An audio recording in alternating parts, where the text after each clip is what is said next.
Between the sun-scorched ridges and the dust-torn plains, Gideon Nash's ranch sat as silent as a forgotten grave.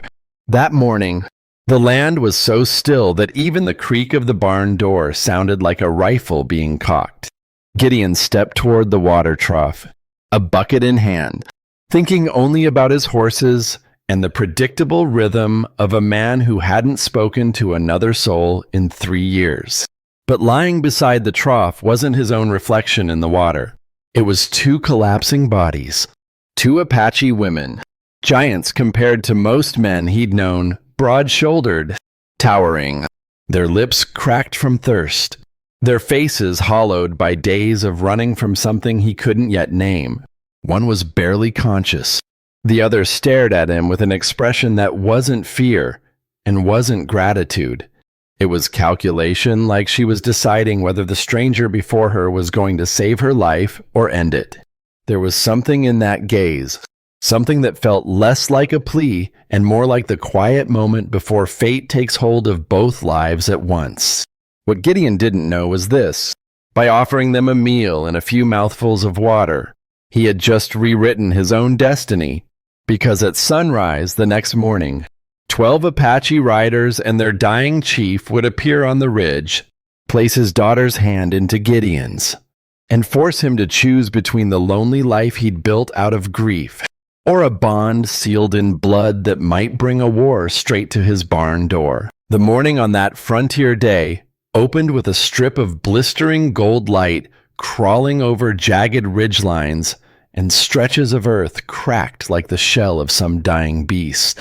The air reeked of dust, burnt grass, and something that hadn't touched life for far too long. The wind dragged long ribbons of sand across the yard, scraping against the old wooden fence with a weak, complaining creak like a dying warning from something time was trying hard to erase. Gideon Nash stood at the doorway of his horse barn, both hands gripping a dented tin bucket. He still thought it would be a morning just like every other morning in the past 3 years dry. Silent and hollow. Another day in the life of a man who had buried his wife in frozen earth and chosen to survive by shutting the world out. For Gideon, silence wasn't just a habit. It was a shield, one thick enough to keep the pain of memory from tearing him apart. He walked across the yard, listening to the dull thump of his leather boots pressing into sand that had been packed tight by years of wind. From inside the stalls, his horses snorted occasionally, the sound echoing into the heavy stillness of the early light. A lone crow swept across the sky, crying out a hoarse, broken call before disappearing behind a rocky ledge. That cry, sharp, brief, strangely foreboding, made Gideon slow his step. But it wasn't the crow that brought him to a full stop. There, in the middle of the yard, a few steps from the water trough, something lay on the ground. A dark mass, large, unfamiliar, a shape that did not belong here. No one came to his ranch. No travelers. No neighbors. No one even remembered he existed. And he liked it that way. Gideon narrowed his eyes, the harsh sunlight cutting across the ground and turning everything into blinding shapes. Then he saw it clearly. Not one shape, but 2. 2 people. For a few seconds, he stood frozen. His heartbeat rose not from fear, but from the knowledge that this moment violated the world he had spent 3 years building. A world where nothing changed, where no one came, where no one touched him. He took a few careful steps forward. Dust swirled around his boots with each movement, forming tiny spirals that seemed to pull him back. The sunlight carved sharp outlines across the 2 bodies, revealing the truth he didn't want to see. They were 2 Apache women, so tall and broad-shouldered that Gideon's breath caught, muscles hardened by a life of survival, leather dresses torn and sun-bleached, dust clinging to them from head to toe, lips cracked so deeply they bled. One woman lay motionless, her shallow breath detectable only if he leaned close. The other, slightly more conscious, lifted a pair of dark, bottomless eyes to stare straight into his. It was not the look of someone begging for help. It wasn't gratitude either. It was the stare of a cornered animal, one that would fight until its final breath. Cold, sharp, utterly determined. The kind of look that measured a man in a single heartbeat. The kind that decided whether he was danger or the last sliver of hope. Gideon froze again. Part of him wanted to turn around and walk away. He knew the truth. A single act of kindness could shatter the fragile, empty peace he had built, because kindness brought chaos, and chaos brought feelings. And feelings were what destroyed him once. But another part of him, one he thought had died, ached with a faint, unwelcome pulse. Sarah. The name of his wife flickered through him like an icy gust. He remembered her fading hand, her fevered final whispers. The moment the earth closed over her, he had thought whatever beat inside his chest went into the ground with her. Yet now, seeing these two women collapsed under the murderous sun, that dead heart stirred. He knelt. "Can you hear me?" Gideon asked. His voice came out rough, rusty from years without conversation. The more conscious woman didn't reply. Her gaze clung to his face, memorizing it not to trust him, but to prepare in case he turned against her. Gideon leaned closer to the motionless woman. When his hand brushed her shoulder, her skin was shockingly cold. Her body sank under his touch like an empty sack. He looked to the other woman, still alive, but with eyes that held more steel than strength. He knew. Two Apache women appearing at an isolated ranch like his meant trouble. Serious trouble. The Apache never left their women in such a state unless something devastating had happened. If these two were here, it meant danger wasn't far behind. His eyes swept the ground. Drag marks, collapsed footprints, signs someone had carried another for a long distance. And then, up on the western ridge, a figure appeared. Then another. Then three more. Finally, an entire line of mounted silhouettes motionless in the rising heat, carved into the horizon like stone statues. Gideon's hands clenched. The wind died. The whole valley seemed to freeze. Apache riders. And if they'd formed a line like that, they already knew exactly where the women were. And they saw him with them. He could walk away, go back inside, shut the door and pretend he'd seen nothing. Return to his safe, empty life. But then the weaker woman's eyes fluttered barely, like a dying ember resisting the wind. Gideon felt something shift inside him, a decision he didn't want but couldn't avoid. He took a slow breath. His hand trembled, but his resolve tightened. And Gideon Nash, the man who had lived like a ghost for 3 long years, reached out his hand. A small gesture, but one that would change the rest of his life. Gideon lifted the more conscious woman first, pulling her away from the heat-baked ground. Her massive weight threw him off balance for a moment, but he held on.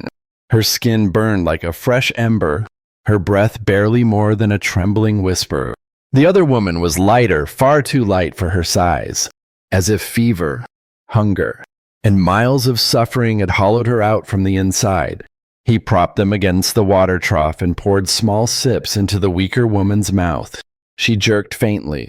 Then water spilled down her cracked lips.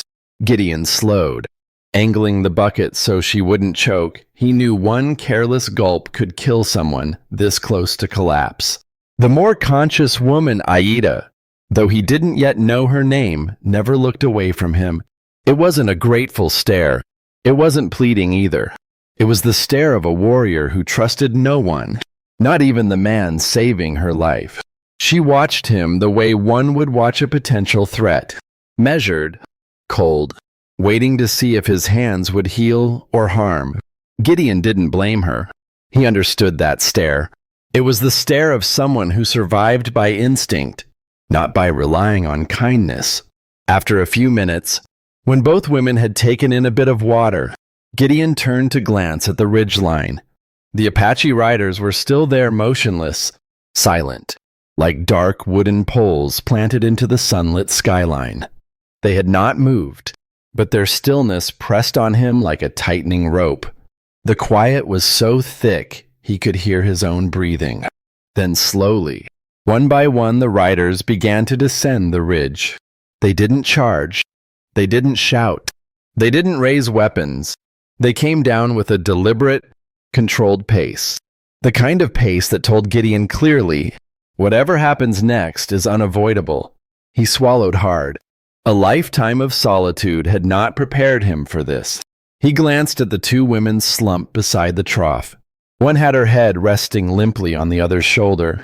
The stronger one, Aida, breathed through clenched teeth, her eyes narrowing as if pushing back waves of pain rolling through her body.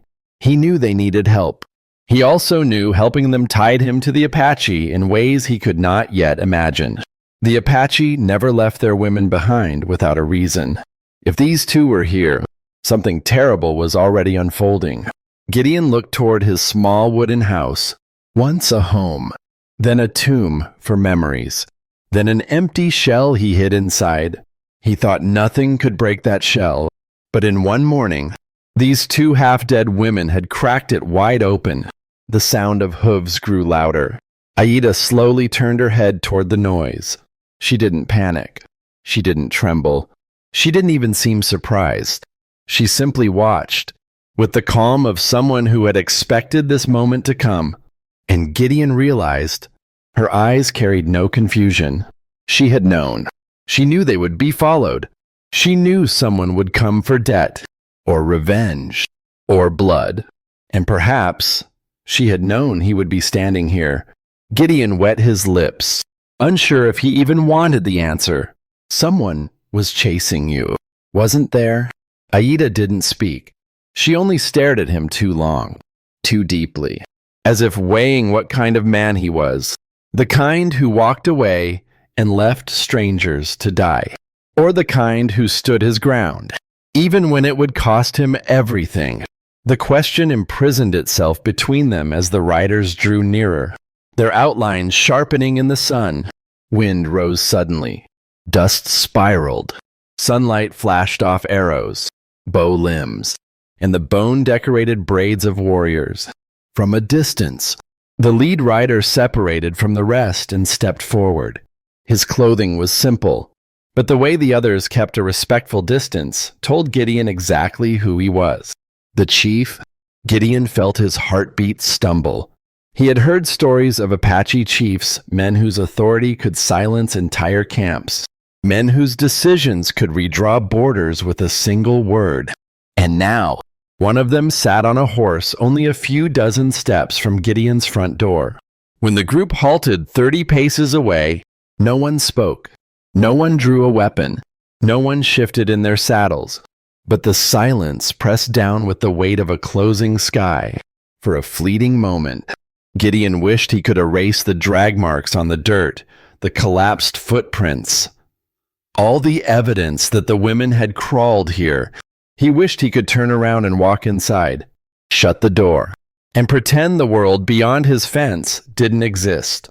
But wishes were worthless now. Aida lifted her head slightly, bracing herself against the trough, and spoke in a voice barely louder than the wind. "They've come to decide everything." Her voice cracked, but the meaning sliced clear. Gideon turned to her. "You know them." She gave a small nod, her gaze sinking under the weight of something old and heavy. "He is my father." The world seemed to tilt. The Apache chief, her father, standing right here, watching Gideon with eyes that looked carved from shadow and stone. Before Gideon could form another question, the chief spoke, a deep, weathered voice, neither angry nor gentle, simply inevitable, like thunder rolling off distant cliffs. Aida closed her eyes briefly, gathering strength, then translated softly. He says, "You saved his daughters. Their blood cannot fall on the land of a stranger without an answer." Gideon straightened, every muscle tightening, and when the chief stepped forward, eyes dark as a well with no bottom, Gideon understood. This morning wasn't just an incident. It was a judgment riding down on his life like a slow-moving storm. and he had no way to escape what came next. Gideon stood motionless, his hands hanging at his sides, though his fingers tightened slightly as if he were holding on to something fragile, maybe his calm, maybe the last scrap of courage he still possessed. The wind